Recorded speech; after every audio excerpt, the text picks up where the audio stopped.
Good morning, everybody. Thanks for coming for this In Conversation with Troy Casey and Judy Watson, where we're looking at skeletons, the exhibition we're seated in today. So we're going to have this In Conversation from 10 to about 10:50. We'll have a short break, and then Troy's going to share with us his incredible work across multiple organisations. Welcome. For those that don't know you, I'm Kate O'Hara. I'm the Director of Umbrella Studio Contemporary Arts. I'd just firstly like to acknowledge the Walkarookabar of Gurrumbilbara and Yumbanan, and the surrounding groups of our region, the Bindal, Girramay, Googlebarden, Nawagi, Worgamay, Bunjan and Gudjal, as the traditional custodians of the land on which we gather, share and celebrate local creative practice. We pay our respects to elders past and present. It's getting a bit bitey over there. We acknowledge that Aboriginal and Torres Strait Islanders are the first people and the first artists of Australia. So I guess you guys are probably familiar with Judy and Troy, but I will do an introduction. So Judy was born in Mundubbera, Queensland in 1959 and is a Wani descendant of North Queensland. Her ancestry and personal experiences have greatly influenced her artistic practice, which spans a variety of media, including painting, printmaking, video and sculpture, and installation. She often addresses the complex history of colonialism, its impact on Indigenous communities. She explores the themes of migration, survival, recovery, seeking to bring awareness and understanding to these issues. Her work is a powerful means of storytelling, a form of cultural preservation. So Judy has been exhibited nationally and internationally over the last 4 decades, and also you've created incredible public artworks as well, which can be seen around Australia and probably internationally. Have you got any public works overseas? Not yet. Okay, we await that. To fix that. And you may have seen her incredible survey exhibition at Queensland Art Gallery earlier in the year.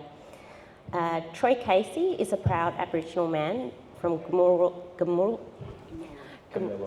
Thank you, my stutter was kicking in.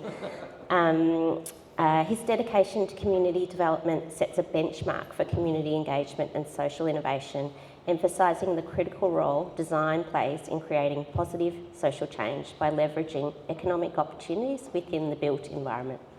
By integrating traditional knowledge and contemporary design principles, Troy plays a pivotal role in collaborating with communities to ensure their voices are embedded across all phases of the project.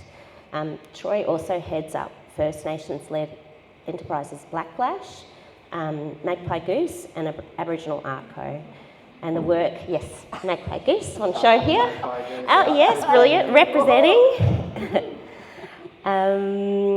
The work of these organisations spans art, architecture, design and clothing, and we'll hear a bit more about that in the second session. Troy, in this first session, is representing Amanda Hayman, who's the curator of skeletons. And I just want to quote Amanda first. Thank you. So she says, "The exhibition opens the closet to Australia's skeletons, an invitation to explore an alternative national narrative, discovering buried evidence in the state's archive, bringing light to undisclosed happenings, validating the mistruths of terra nullius, subsequent colonial conflicts, and the continuation of Aboriginal resistance." So first of all, I'd like to ask, how did this exhibition come into being? And maybe Troy could speak to how Amanda engaged. Or was engaged? Yeah, that's a good question. Let me try and think. It feels like so long. Back to the dark ages. It feels like so long ago now. Like all kind of exhibitions that travel, it's like, okay, how did this come to life? The State Archives of Queensland is based in Brisbane, and obviously holds an enormous amount of information about our community, and particularly some of the atrocities that happened in terms of first conflict with our communities. And they just recently appointed, or had been in a process with Dr. Rose Barrowcliffe, who's an archivist. And her role in the archives was to kind of think about how do we decolonise that space and how do we provide... Maybe just say she's an Aboriginal archivist. Oh yeah, she's an Aboriginal archivist, sorry, from Gari, Fraser Island, so she's a bachelor woman. And her role was to think about how do we provide better access to communities, how do we provide safer spaces for communities to access information that is often traumatic. And also for lots of our community, one of the pathways to finding out more about their ancestry and lineage. We were approached by them to curate an exhibition with Judy, thinking about the work that Judy has created over her career that really interrogated this research and the archive, particularly in the way that massacres had happened. And obviously Judy's work is always interrogating the layers of history that have affected our communities. And so, they approached us and Amanda, and I think the rest is kind of history, you know. I will sort of say the one beautiful part always about working with Judy, irregardless of the project, whether it's an exhibition or public artwork or whatnot, is just her generosity and care. We're like young Aboriginal people, and Judy is certainly a senior person in our community, but always shows this kind of extreme generosity in the way that she's open to sharing about her work and the way in which she would like to collaborate on these projects, because I guess our curatorial approach is never like, we're going to do this thing with your artwork. It's always about like, how do we come together to share a story, and what manifests is the exhibition. And so Judy's the perfect person to have those kind of relationships with, because I think that's at the ethos is how Judy operates as well. Oh. And I first met Amanda, I don't know, is it on? Oh, here we go. Yeah, I think you're live. Yeah, I'm live. Look out. So I met Amanda properly when she was one of the young emerging Indigenous artists on an artist camp I was running at South Stradbroke Island, probably now called Jungjerri, which incorporates both North and South Stradbroke Islands. And also Katina Davidson, who is the young Indigenous curator from Queensland Art Gallery for the exhibition that was there, and if the catalogue is here, and also, who else was there? Joe Lacey. Yeah. Lacey too. Lacey was Lacey on that, Carmichael on the first too. one. So that was sort of me, and Joe Dreesens, of course. So there's a lot of these young, sassy black women who are just pushing and I wouldn't say shoving, but just, you know, emerging and really putting and bringing the community with them, and using the archives or using, you know, their knowledge, but really making their voices heard. And then we've got Troy. Yeah. And I'm the lesser half, clearly. No, you're well, I would say Amanda's the better half, but Troy's really valuable and wonderful. He's all right. No, he's great.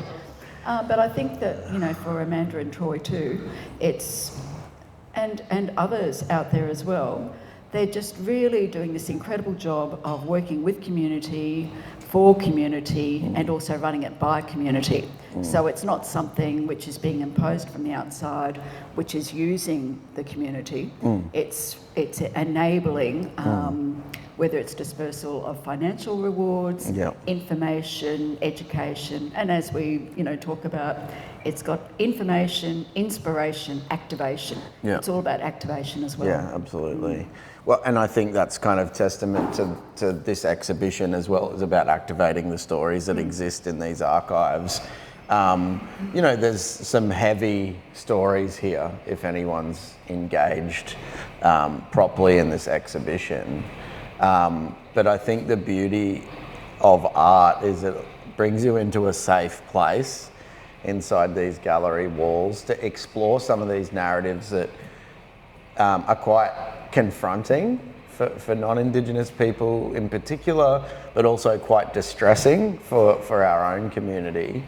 But art is such a powerful tool to be able to create a conversation and a dialogue that otherwise might not happen because of the kind of content that you're engaging with.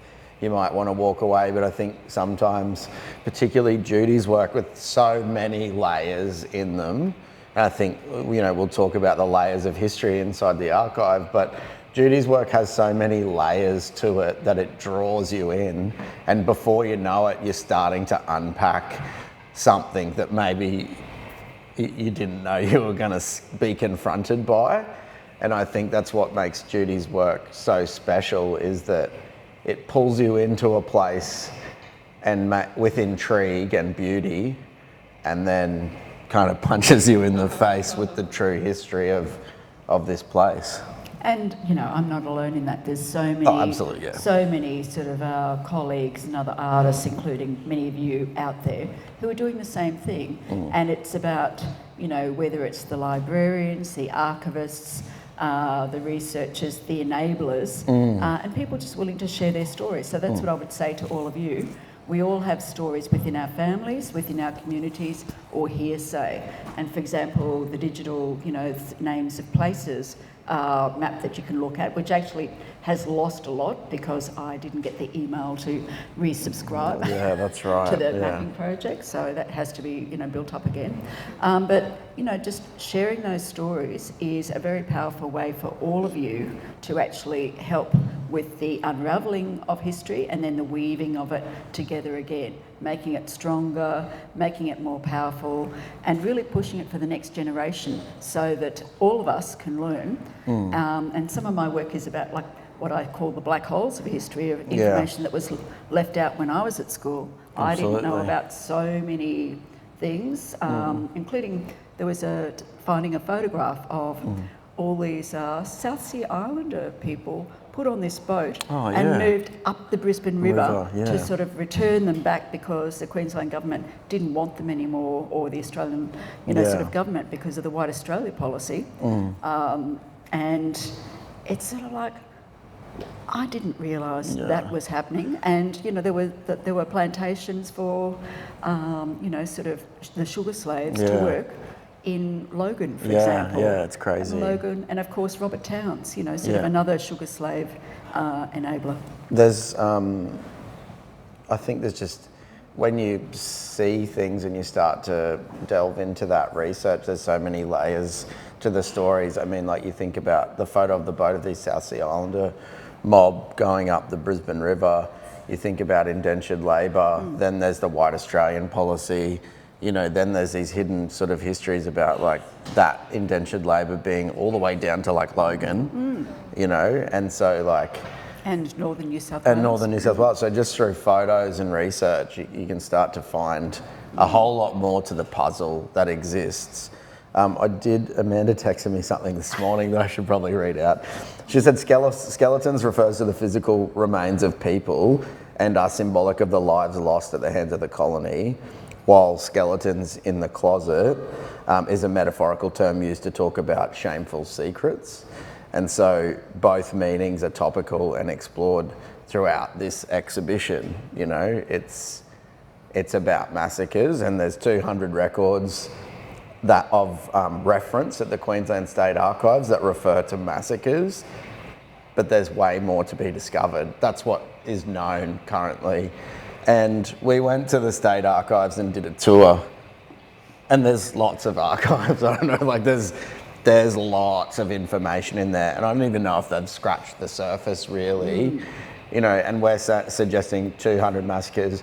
That's Queensland and maybe a little bit of New South Wales. But when you think about nationally, it's a significant history that has been for so long sort of kept in the closet or swept under the rug. You know, there's all these metaphors for it. How do we move forward without acknowledging that history as a nation? I think is really challenging. And you know, we talk about living in our bubbles often, because in the arts we're surrounded by often amazing allies and lots of mob who have very clear visions of what this nation needs to be inclusive and acknowledge and celebrate Aboriginal and Torres Strait Islander people. But then sometimes you like take a little sidestep out of your bubble and realise that shit, we've got a very long way to go. But how do exhibitions like this enable conversations to happen to move us forward collectively, and not ignoring that history, but talking about it and acknowledging that it wasn't right, you know? It's interesting. I don't know if everyone's familiar with the Punk Festival. This year we did our Billboard art project, once again focusing on First Nations elders, and there was one billboard that looked at the South Sea Islander indentured labour, and we just got so much feedback from the South Sea Islander community saying we feel heard, we feel seen, and people were driving from Mackay to get photos with the billboard, driving down from Cairns, planning into their trip to see, you know, go to the footy on Saturday night, and it just, that part of the process of feeling seen and heard is so powerful, and there's lots of steps in, I guess, reconciling that history. I think we had a conversation about that when you'd asked me to do something about that. That station. Mangala station. Yeah, station. Yeah. And there were those photos, and I said, people here should be doing that. You know, it's not for me to. All you need to do is put it out there and have it. I mean, I have seen a billboard that I'm going to take a photograph of, the Bob Catter one. Has everyone seen that one? That's outrageous. Yeah, but once again, artists can do something with it. Yeah, I know that. And we will. I think all of you should. Yeah. So what does it say again, Lisa? What does that billboard say? Make townsville safe again. Yeah, that's right. Send them out bush. Yeah, well, I can think of a few people who could be sent out bush. Yeah, we'll just go back to the old ways and spear them. Well, no, but we can spear them with art. Well, yeah, and that's exactly right. Yeah. In a Spear different and way. Skewer. Yeah. And look, I think we're always in the creative industries looking for positive ways to create impact too, right? So it's like we see, I mean, you know, all the guys at and women at Proper Now Collective are another great example of taking these kind of almost hilarious things out there, like the Bob Catter sign, and turning them into humorous plays on words and ways of re-engaging in a conversation that centres First Nations people instead of puts us out onto the periphery. And Shannon Brett, who won the National Works on Paper Award, have a look at that one. Yeah. Because she was just driving up, you know, North Queensland Way, working with the community, and she saw this, you know, sort of racial, you know, sort of graffiti on the side of the road, and then she thought, oh, okay, I'm going to turn my car around, go back and document it, and then put it out there. So I think the main thing that we can do as a community is to put the mirror up, and in fact that reminds me of Looking Glass Bay in Sydney, where you know, sort of Aboriginal people were given beads and all sorts of things, as in, we give you this and then we take your land, including mirrors. And I remember for a festival down there, giving everyone mirrors. So put the mirror out there, have the light, you know, sort of catch it. Yeah. But also we need to reflect that back to people, so then they might look within themselves. And even after the treaty and things like that, a woman came up to me after a talk I did with Melissa Lukashenko, and she said, "I'm so sorry that I voted no." And I said, "Well, just do better."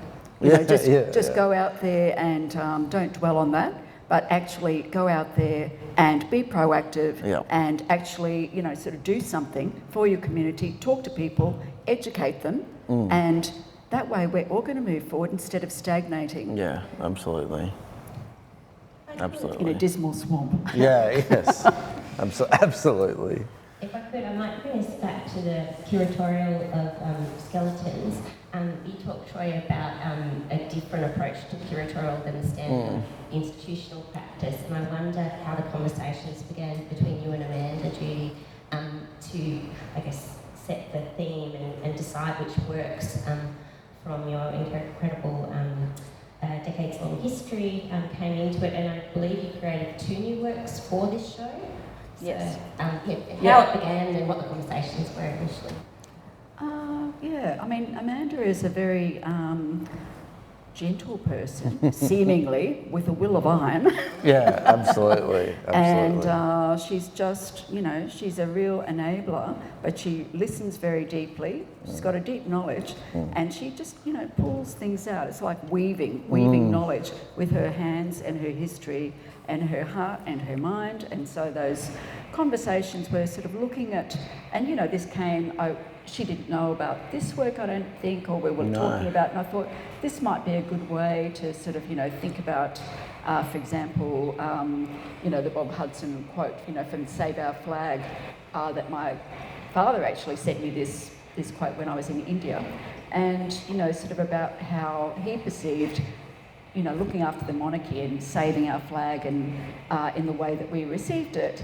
And my perception was, well, rape, slaughter, dispossession, that's how this country was received, in terms of the cusp of colonisation.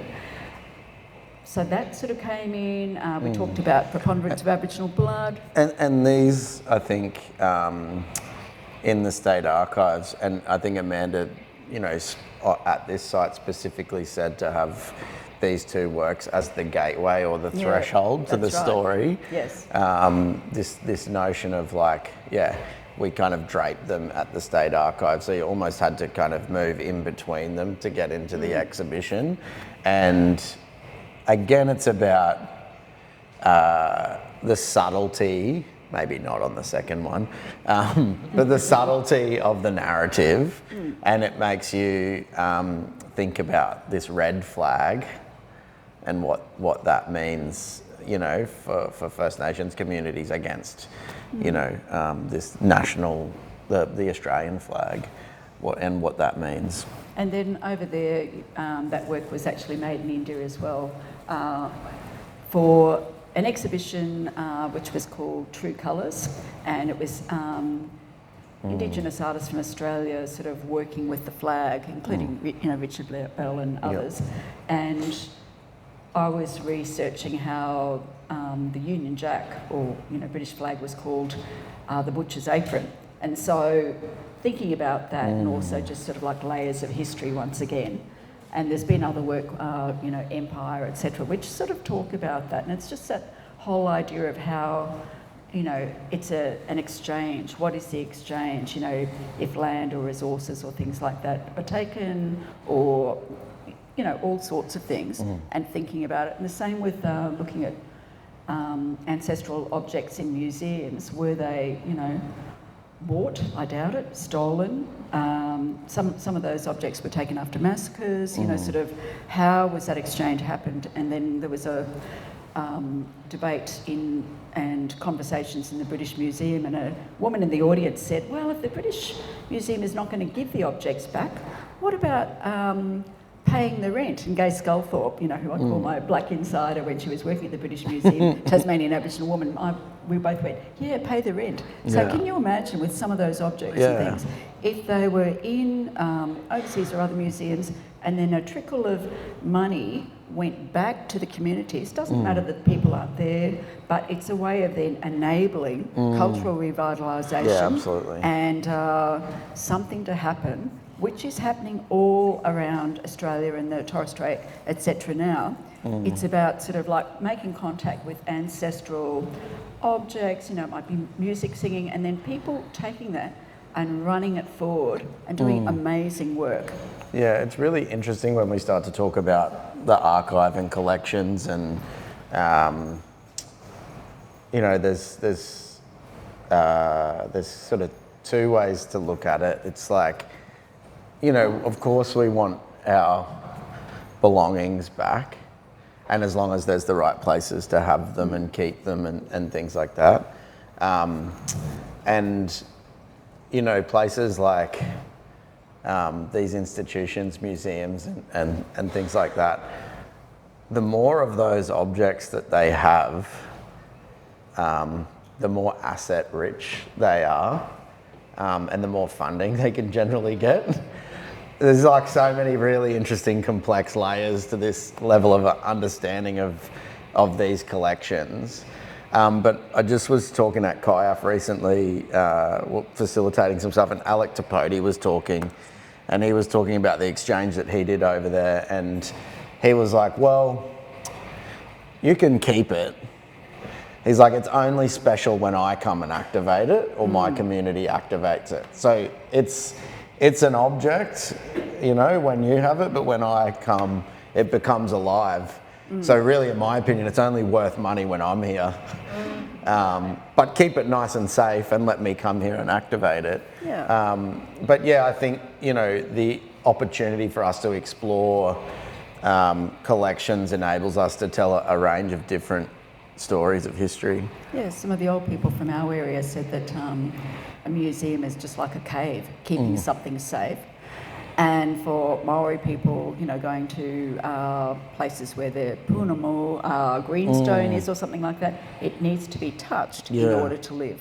Yep. So it's that sort of thing. It's allowing people to come in and touch and for the objects to be alive, and then that, you know, it's like these spider webs going out to the community that people are going to go run back and forth across and activate those stories and just the energy of it. Yeah, so I think it's so important to do that. And in fact, the Queensland State Archives, a lot of those places, they were like the gatekeepers, and it was very, very hard to get in and get that knowledge. So that's why it's so important. Loris Williams was the first Aboriginal archivist, and it was through Loris and Marguerite doing a talk about Aboriginal people and the right to vote. That I made preponderance of Aboriginal blood work, and then, you know, for Rose to be there, she's an artist as well. So amazing. it's just, and we don't know how long this will last, because it depends on government and it depends on who's in charge as to how long it's there. So while it's there, if anybody wants to find out things from the archives, go now. Get there, Just, you know, and send your friends and family and just do it, because the activation needs to happen. Before we open out to questions, because I'm sure you've all got some burning questions for our wonderful panel, I just wanted to ask you to speak, Judy, about Groundwater, which is the work that we were very fortunate to commission for this iteration of Skeletons. Would you be able to speak to that? Sure. So that's the video which is over here, which you can all watch and you're listening to at the moment. And last year, Lisa, my sister, and my mother Joyce Watson, and my son Otis Carmichael and I went back up to country. We were hoping to go out to Budjamala, but we couldn't because of the floods and, you know, sort of the roads have been cut, etc. But you'll see right at the beginning, you'll see Otis floating down the Gregory River, which is so beautiful. Has anyone been there camping? Yeah, isn't it just absolutely gorgeous? And those rivers are alive, you know, they feed the country. So I was looking at that. Otis had also been, he's been working in language after an IT degree, helping and enabling academics and linguists to support Indigenous languages. And so he was up in Darwin to deliver a talk. He and I drove up, and he'd been to Litchfield and we went to Mataranka Springs. So looking at that jewel-like sort of quality of living water and thinking about it, and thinking about what's happened in our country, which is, you know, one-year country in northwest Queensland, but also is at risk at the moment, Mataranka, Bitter Springs, you know, all these water places all around Australia. which are under threat, whether it's mining activities, fracking, and in the early days, of course, poisoned water holes, massacres often at waterways, because that's where Aboriginal people gathered, and water is the jewel, and it is what everybody wants and needs to sustain life. So that's sort of, you can see coming through there, and then it's sort of looking up through the trees. There's something about that oxygenation of water too, as it's, sort of going across rocks, and you hear the sounds. It always sounds like to me old people or children laughing, that sort of beautiful sound. And of course the dinosaur water, which you're going to talk about later with this great chart that you've sort of put together. And then thinking about Northern Australia. So it's not just Queensland, but it's sort of, some of them are going across, and thinking of the different histories. Riversley there, where my grandmother was born, that's now a really important area for the study of paleontology or fossils. You've got the limestone. Michael Indarchi, if you know his beautiful writing, Anil's Ghost, he's got a line in there that talks about limestone being the reef of memory.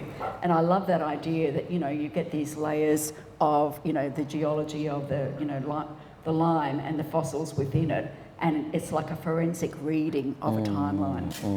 And then it goes through and looking at mining, sort of maps, and also lists of plant species which were in the area. And this is all on public record. And some of those plants are distributed across different parts of Australia. And Umbrella Studio, I've sent through documentation of all those plants if anybody wants to follow them up. There's a QR code where you can actually see those references from Judy. Yeah, and when I say for me, I employ people to sort of do the research with me, who, they love doing it too. We all love doing it and learning about it, but it's just trying to get those histories up and think about water, groundwater, and its importance. And it shouldn't just be sold off, sort of to people who've got, corporations who've got more money, leaving communities, and there's so many communities around Australia who are really suffering, or they've got, because of the lack of water, they've got high chemical contaminants and things like that, meaning it's not safe for drinking. So it's all of those sorts of things, of being aware of the environmental costs and the ecology, but also what is the worth of people living in these communities? Why aren't they supported? Yeah. I think another interesting thing about sort of groundwater as well is that whilst often, each country has a boundary, this groundwater actually connects lots of people. And there's the 7 watersheds in Queensland that sort of connect from all the way up in the Cape and Torres Strait, all the way down into southeast Queensland and into northern New South Wales.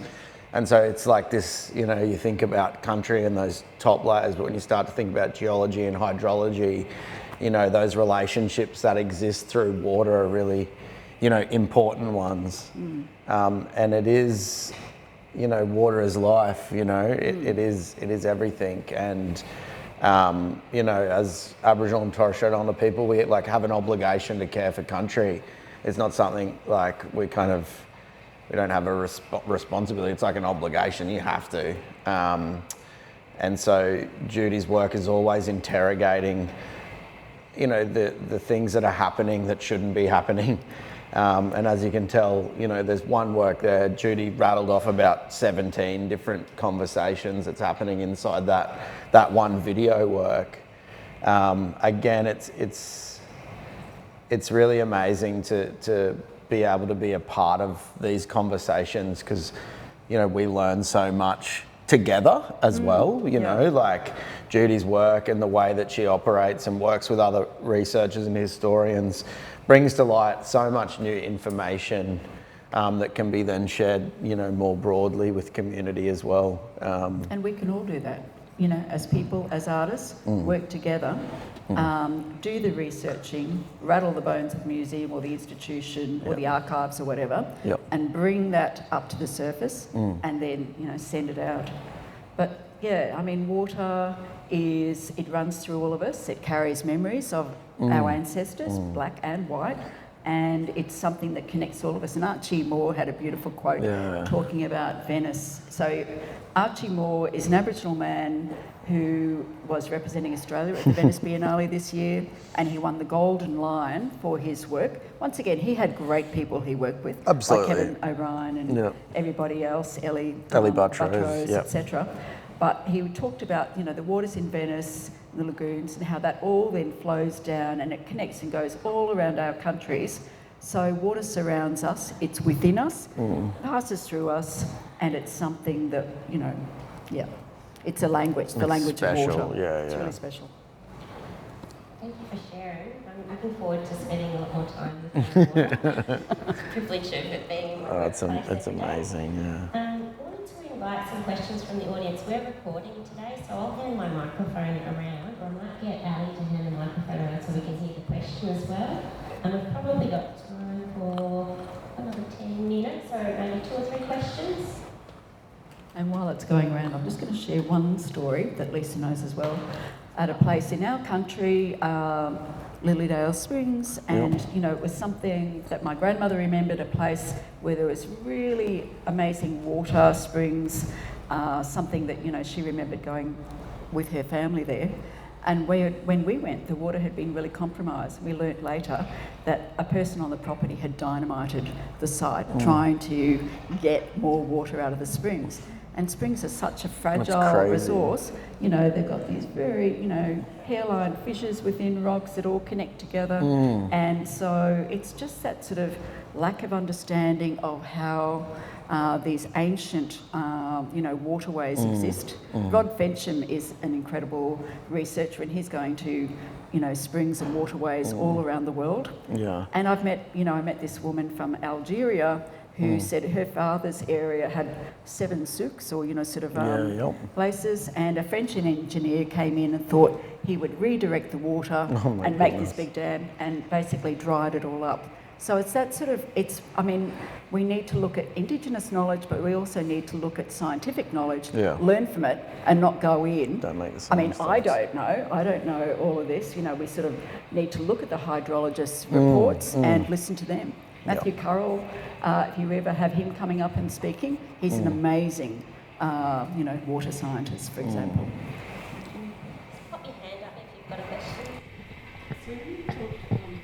Morning. When you talked about the man going to London, British Museum maybe, and when he's there he could activate those artefacts, I'm very interested in if there's some performative art attached to that process. That's basically my question. There certainly is. So Alec talked about, it was an old mask from the Torres Strait Islands, which the masks are used for ceremony and performance. And so Alec visited that place for the first time as part of a Queensland Australian government program for an exchange with, I'm pretty sure it's the British Museum. And he visited that place and he got to see the mask for the very first time, and then left. And then he started his own family dance group after that to come back and awaken that mask. And so he said, it was really funny, he's like, he got dressed up in a suit and everything, and everyone else was kind of quite casual, and they're like, what's going on? He's like, I'm going to see my ancestors. This is more important than a wedding. This is more important than anything you will ever understand. And I get goosebumps telling the story, but yeah, he went into that space, brought his family in. They put their masks on that he'd made for them, and they sung and danced that ceremonial song for that mask. And he's like, you know, I could see all them ancestors appear inside that place. And yeah, that sense of activation reawakens the spirits, you know, and those ancestors. So yeah, that certainly was, there was a performance attached to that, performative, but it's ceremony, you know. I think we kind of look at these things like, in this kind of contemporary context, as like it's performing, but in the real essence of it, it's actually about creating ceremony. And we... Was that documented? Sorry. Was that documented somehow? I'm not sure. I just heard Alec talk about it the other day.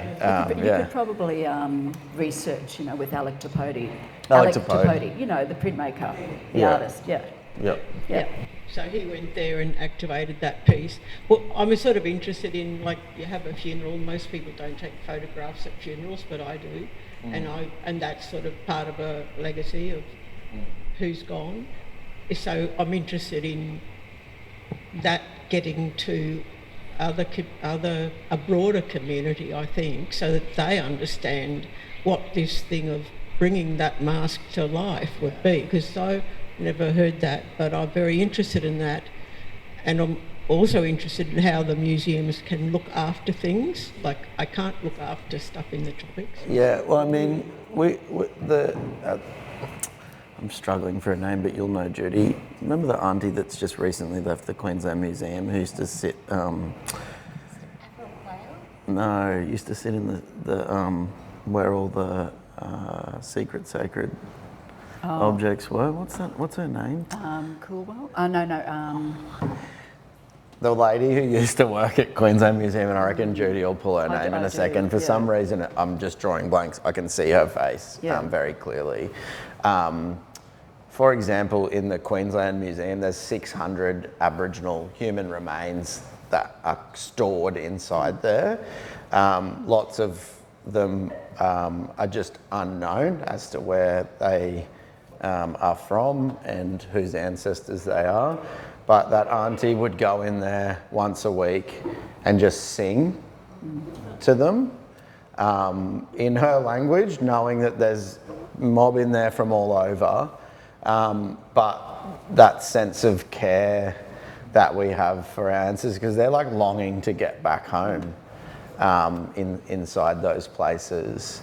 And so, I think there's a sense of, responsibility then for, other community members who work in these institutions to think about what that means, And I think, that can happen with both Aboriginal, Torres Strait Islander and non-Aboriginal communities. It's paying respect and it's looking after sites and knowing how important they are and trying to protect them and look after them.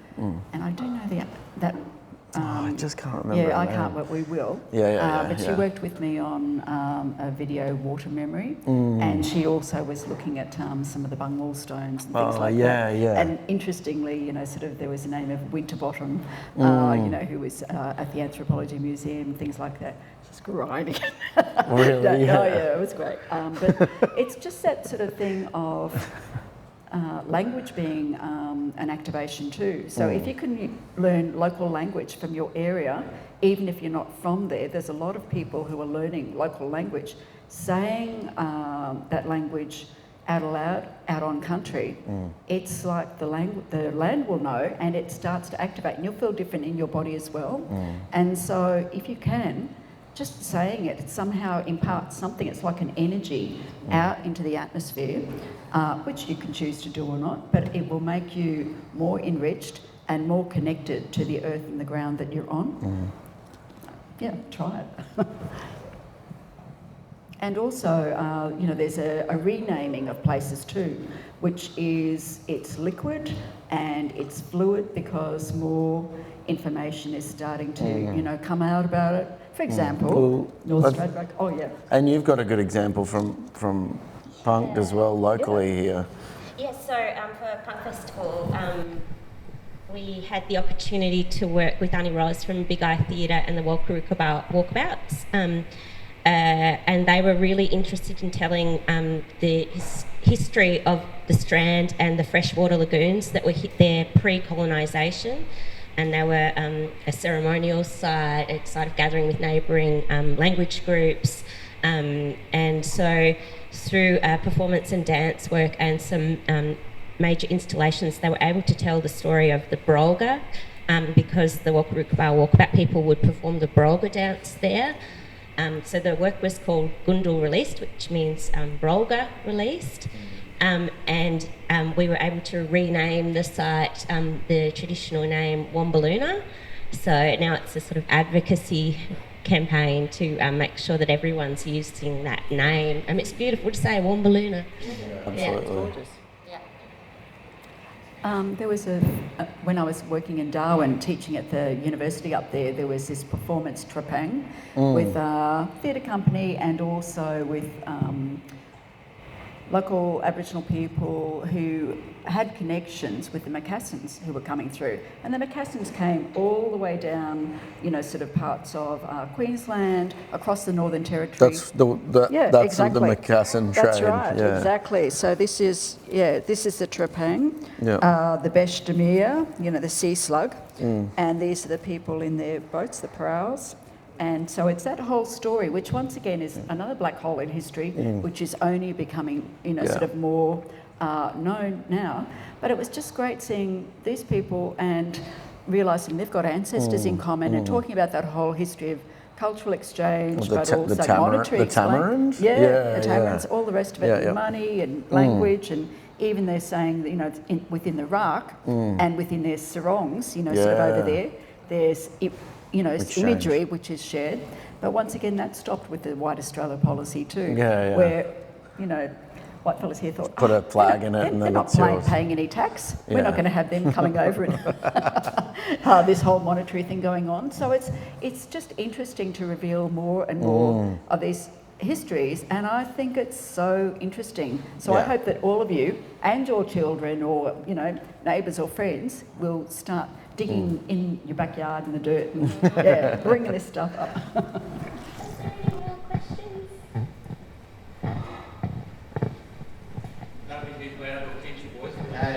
Need it recorded. So thank you very much, Judy. And is it Corey or Tori? Troy. Thank you very much, Troy and Kate, for this opportunity.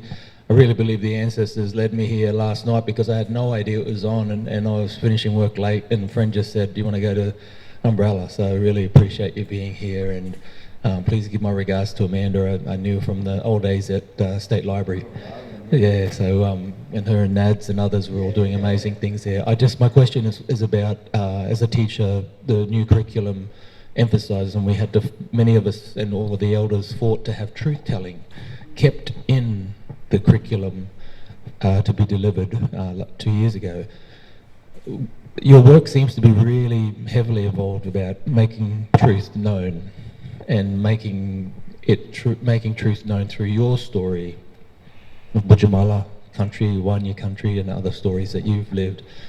I just wondered, what do you see as the future stories that you want to let others know about the truth that need to be told? Everything you've mentioned today has been about truth-telling and what you want more Queenslanders to know about our history together.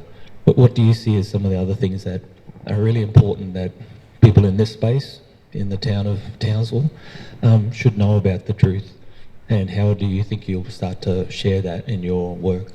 But thank you. Yeah, well, I did live here, as I said, for about six to 8 years on and off, and lots of bushwalking and lots of amazing sights. But I didn't really know about so many things when I was growing up and even here. And for me, it's a real privilege to learn about these histories. And because of that, enrichment, that's why I want to pass it on to other people. I think the naming of places and language, those are the sorts of things that can be sort of activated. And just for people to be aware that there's so many multi-layers, and just that, a site is not, it's not just a rock or sort of the island or whatever. They have names, these places, and they have stories about ancestral brothers, for example, between Yubanan and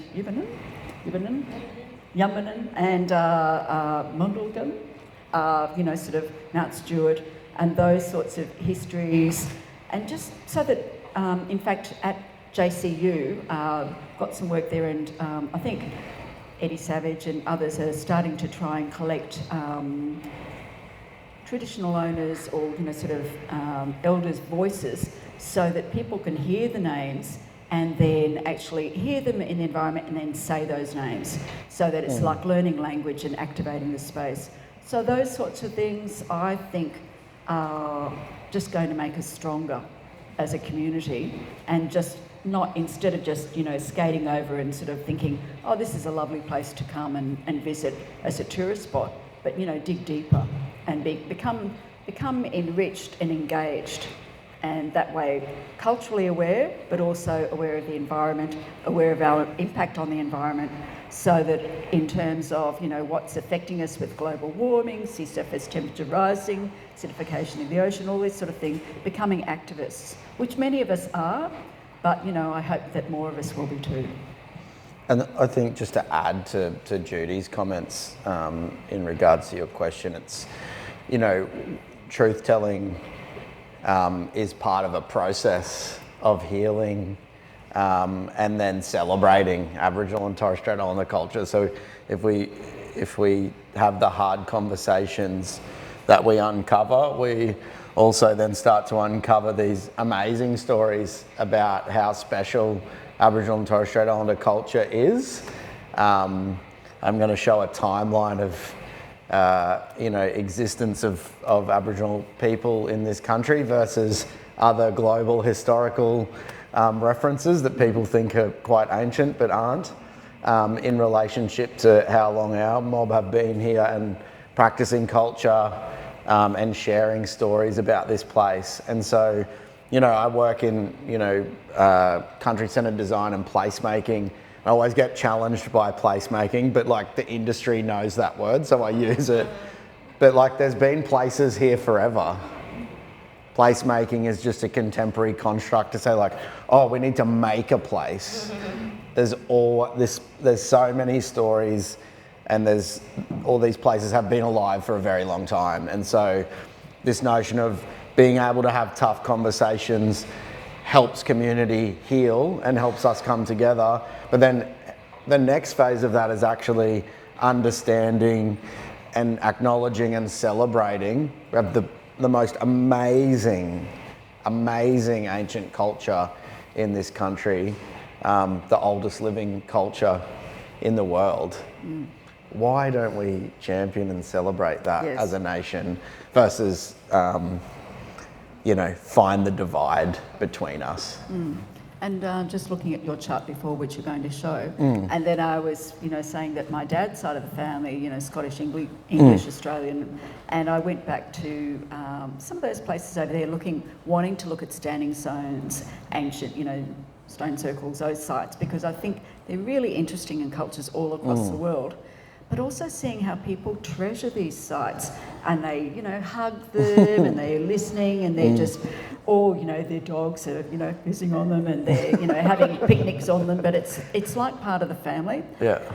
And then you have that, and those sites might be maybe a couple of thousand years old. They're not that old in terms of Aboriginal culture. No. But then you get, Rio Tinto blowing up Juukan Gorge. Yeah. 46,000. Actually, they've said it's older now. Yeah, wow. Yeah, so it was seen as 46. I think it's now 50 or 6,000 years old. And, you just have to look for the latest data. Yeah. But whereas, that's amazing disrespect. Yeah, absolutely. I think it's just we have to turn our vision, well, I'm saying our, but I mean, sort of in terms of people coming here or people living here, realise, as you say, what is here. Yeah, and how special it is. Yeah, and just see it as family as well. Absolutely. Thank you so much to Judy and Troy. It's been a really beautiful conversation, and I'm glad we've gone off in different directions, because it's always exciting. We could have the standard prescriptive talk, but we get to discover new things together, I think, which speaks to the ethos of your works, discovering things together, sharing knowledge. I encourage you all to spend more time with skeletons. As we've talked about, there's so many layers in there, and then you can dig into the research. We do have QR codes on some of the works where you can see the research. Yeah. Just modelling another magpie boots. Judy's a fan. So thank you. We're going to do a little quick changeover, maybe a 5-minute changeover, and Troy's going to lead us in a conversation about his work. So thank you. Thanks.